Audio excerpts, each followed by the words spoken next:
Morning, everyone. It's me again, from Honor. And today I want to speak on something that concerns us Nigerians. And I'm not focusing on just government or politicians alone. I'm speaking to both, the whole society, both government and the masses, because government is a stock of people that comes out from the people itself. So government are part of the people. So, the government of Nigeria is made up of Nigerians, right? And that thing is lies. Lies or lying have eaten deep into our society, right? It has taken over our society. And that is essentially what you call corruption. A liar is easily corrupt, and a corrupt person can easily lie. So, lying transcends all ages, right? It's not just something that is particular to children or youth or adults or the aged. No. Lying is something that anybody can indulge in. But I'm speaking to a systematic view of lie or lying, which has eaten deep into our society. And I have a few pointers. If you look at maybe a businessman, right? You come to the shop of a businessman, he will lie to you that this is original. He will tell you he bought it so and so price, he's not making profit. At the end of the day, he knows within himself that that product is fake, right? That's one. If you take it to the, people at the bottom of the pyramid, like the masses, lying is in Nigeria seen as wisdom, right? There is difference between being smart and being clever. A clever person is somebody that is cunning, somebody who can easily deceive, somebody who can have his way with words. But there's something called integrity. You can still do business and have integrity. You can still do business and be a principled one, or a principled. You can still be a servant, or a maid, or a worker, a sales girl, whatever. People who are very low and still have integrity, which is why we see some drivers return money when they find it, which is why we see people who will serve a particular place for years and they will be trustworthy. The oga can trust them with keys of their safe, knowing that money will not miss.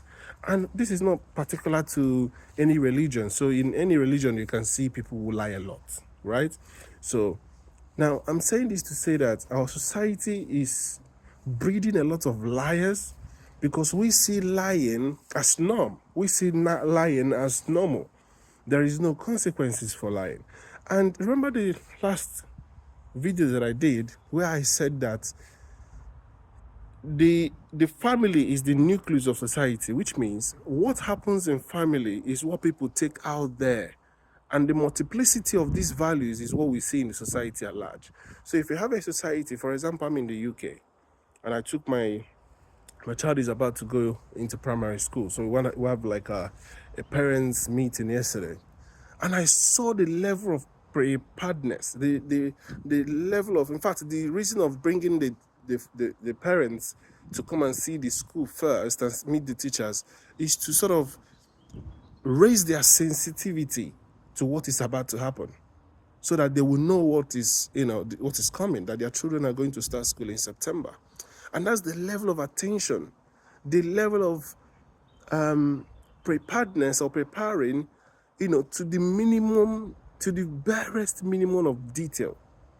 And that is a society that takes into account what they want their children to bring, or what they want their children to be, or the kind of training they want to give to their children. You could see that the communication is there for parents to understand what is expected of them. They told us what they're going to teach them. They told them what is obtainable. And you can see that the law generally protects every child till the age of 16 or even 18 to a very great level.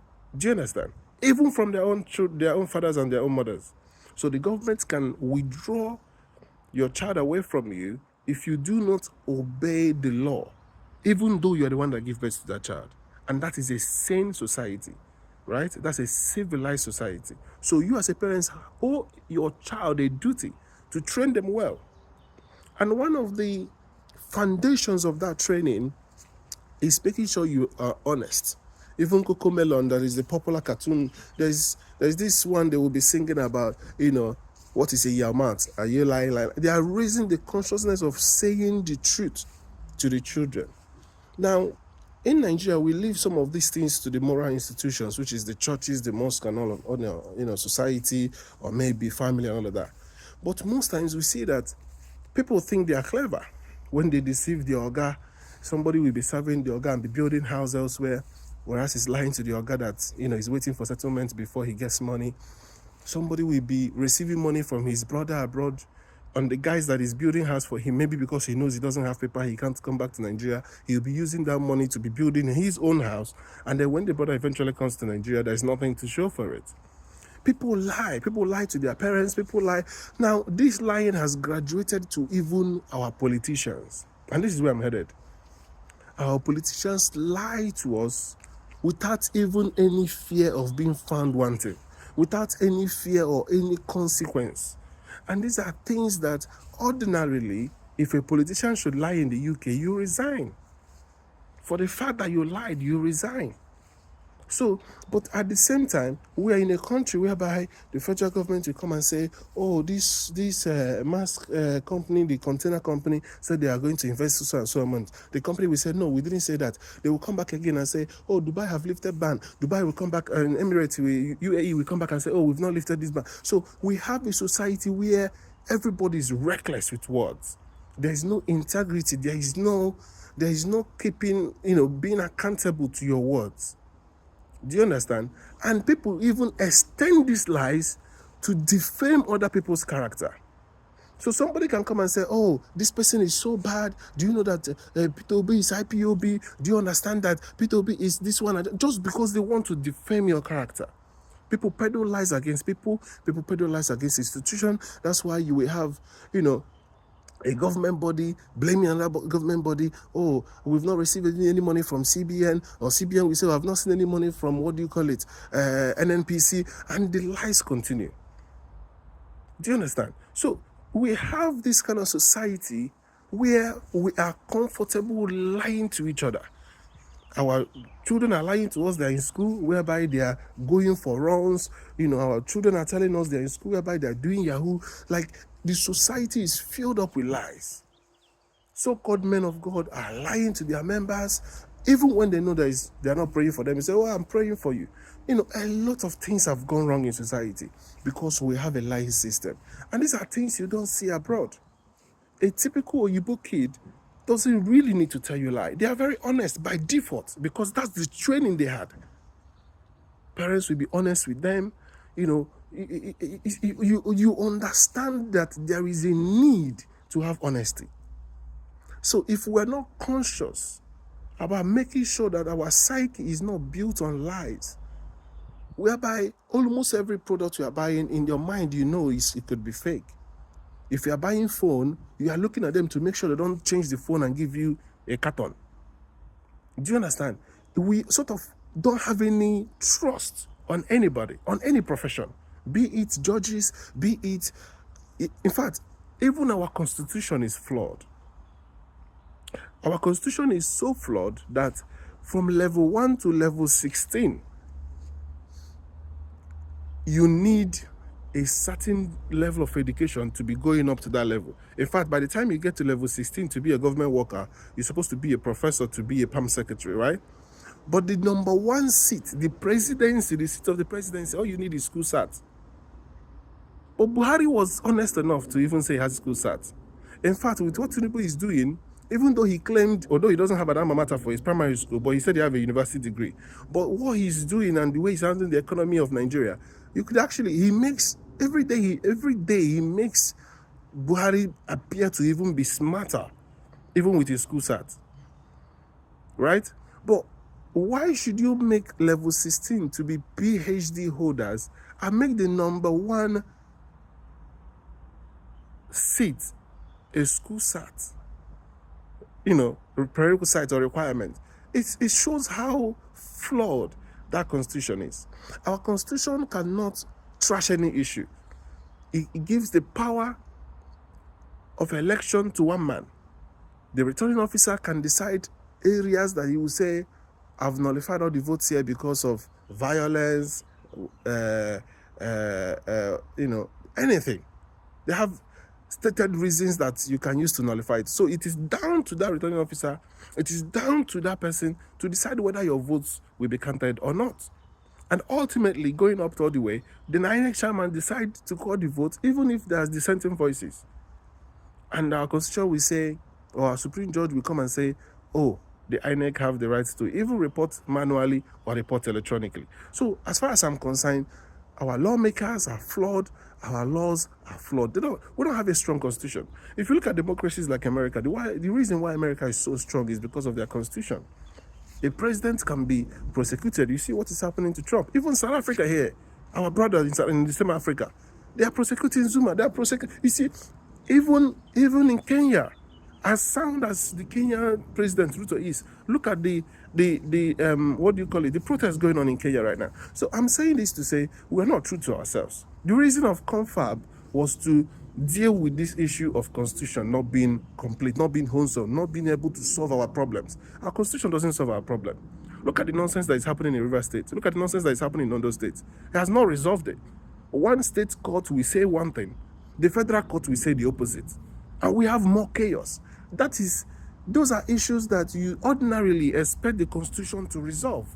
But rather, the constitution and the practitioners of the sea, there are people who are senior advocates in Nigeria who have practiced law to the highest level. So their bread and butter is that constitution. And come out and tell you that constitution is rubbish.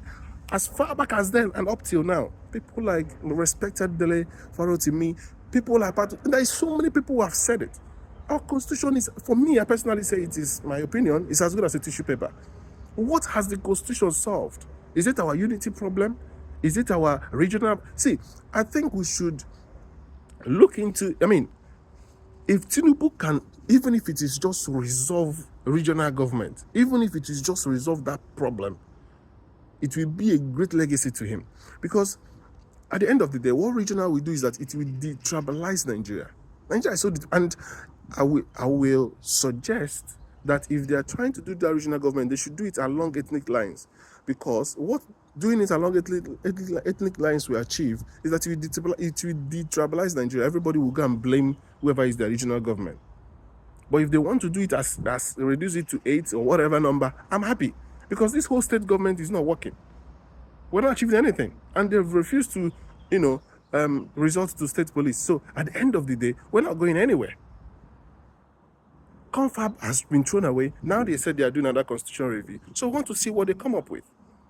But all these centering power on one person against the voice of the people is why we don't have voter engagement in Nigeria. It's why there is dwindling numbers, a number of people who want to vote in Nigeria. Nobody believes the system. And you know what? People don't care. The number of people who don't vote in Nigeria is 3 times the number of people who actually voted in Nigeria. But nobody cares. So at the end of the day, if we really want to be true to ourselves, we need to find a constitution that is written for Nigerians, by Nigerians, and for Nigerians. Do you understand? So at the end of the day, I'm saying this to say, desist from telling lies. Somebody said, and I love that quote, that he who lies because of they're scared, right? Now, somebody called me out on social media, on Instagram, and said that I'm a tribal bigot, and posted so many things about me. His name is Explicit, I think it's Explicit Vibes. So he screenshotted, this is me, my message with him. He screenshotted so many things about me that our private conversation. And then he left this part, whereby I said, so let me just read this 30th of May. I said, mind, my problems is not the Yorubas or Hausa. If they knew better, they did do better. Brothers killing brothers for strangers, mad people, right? I believe you can see that. He didn't show this part, whereby I said I don't have any problems with the Yorubas or Hausas. And I even called us brothers. Do you understand? Brothers having issues with brothers. Because there are strangers who came and told you not to trust this person or that person. But at the end of the day, He didn't see that. He went on calling me tribal bigots. And just yesterday on Master's Life, Sean Leeds came up again and accused me of saying that I called Niger Deltans slave. Now, Master of Coin is also from Delta. So I said to him, listen, the first time you told me you are from Delta, the first thing I said to you, Master, was that you're my brother. So how can I call you my brother and then go and tell somebody else that you are slaves? So I said to him, show me proof. And he couldn't show me proof. So what I did was I went straight into my message. This is my chat with Sean, right? I believe you can see this is my chat with Sean. And I said to Sean, this is my chat with Sean, right? This is what Sean said, yeah? Now, Sean sent me this link. Why Niger Deltans do not want to be part of Biafra, right? So in this link, I was reading it. Then I took these excerpts from this. This is like, what do you call it? Blogger, because it's WordPress.com. So this is somebody's opinion. And he said, the person wrote, most Niger Deltans would rather follow Hausas as slaves than follow Igbos as kings. This is the real reality, and truthfully, Igbos caused this. Now look at what I wrote. I said, I am still reading. This one got me. So I'm referring to this particular one that I took from the link he said. Then I also said, when I was still reading, I am pretty sure how the excerpts again from this particular write-up is said, I am pretty sure how this referendum will turn out. However, for the sake of being hypothetical, let us imagine that some ethnic groups, states voted against Biafra. Now I wrote, this one got me too. Now, after saying that, after reading the whole thing, this is now my conclusion. I said, this is not by Goodluck Jonathan, but the bigots that put this together, let them know that there are landlocked countries, and although Igbos are a dot in a circle, we want to be alone rather than be in a forced marriage with people that hate us, right? Now, somebody forgot that he's the one that sent me the link that had what he was accusing me of saying, which is only that I highlighted it and said, oh, this one got me. Why would somebody write something like this? This gets to me. Now, I also made a statement to say that this is not Goodluck Jonathan that wrote this thing, as it was ascribed that it was Goodluck Jonathan that wrote it, yeah, by H.E. Goodluck Jonathan, former president of Nigeria. I said to him, by my assessment, I don't think Goodluck Jonathan wrote this. It's a blog. This is not on a verified national carrier. And this is Sean. If you know Sean on social media, you will know Sean 192024, right? He claims he works for the UK MOD and all of that. And Trenton is going to send me to Nigeria and blah, blah, blah. They don't even have passport and whatever. And people go personal based on my political views. And what they don't know is that I can be opinionated and I can have my political views and it's protected. But I'm not even saying this to sort of come against their persons, but I'm saying this to say we like to peddle lies, to defame people, to assassinate people's character, people that don't even know you, people that don't even know how many other tribes you sort of deal with, or you are friends with, or that surround you. They will just come out and call you all sorts of names just because they don't like what you're saying, because they support their APC government. Now, APC government, in the last 3 months, Tinubu have been there for more than 1 year now. But in the last 3 months, Tinubu has borrowed 24 trillion. 24 trillion naira, right? And people are still like, I don't understand. Look at this, right? Just look at this. Look at this. I posted this on my page. I said, Debt Management Office says Nigeria incurred 24.33 trillion debt in just 3 months. According to the revelation, hope you guys can say it. According to the revelation made by the office in a statement issued on Thursday in Abuja, the current public debt figure encompasses both domestic and external debts of the Nigerian government, the 36 state government, and the Federal Capital Territory. The DMO report states Nigeria's total public debt stood at 121.67 trillion, and that is $91.46 billion. Can you imagine what APC has brought Nigeria? And when I'm talking APC, I'm talking from Buhari's time to now. Because what Tinubu said was that he's going to continue from Buhari's legacy. And this is it. borrowing money, no capital project or mega project has been finished or finalized, yet we are being bamboozled left, right, and center by APC useless supporters, the likes of Reno, who will be telling us, look at my garden. I would have gone upstairs and show you the garden around my area. He says that people in the UK are growing things in their garden. Who told him that people in the UK are growing things in their garden? You can go to the shop and shop. There are food banks here. There is welfare here. Nobody have to grow tomatoes to feed. Stop peddling the lies, Reno. And if Reno knows that all these things are there, why didn't he suggest all these things during Buhari's tenure? Why was he on Buhari's throat doing that Ria Sharibu you must free Ria Sharibu campaign? Why didn't he say to Nigerians then when Buhari was in power, oh, you guys can go into farming and all of that? And now all of a sudden you're making excuses, saying, oh, if you want to eat egg, you should go and buy hen. You should buy hen and give him and feed the hen corn. Where will the hen stay? Who is going to look after the hen? Who is going to clean up the shit of the hen? Who is going to make sure and how much is corn? How much is hen? How does it even make sense? So that means if you also want to eat beef, you should go and get cow and feed cow.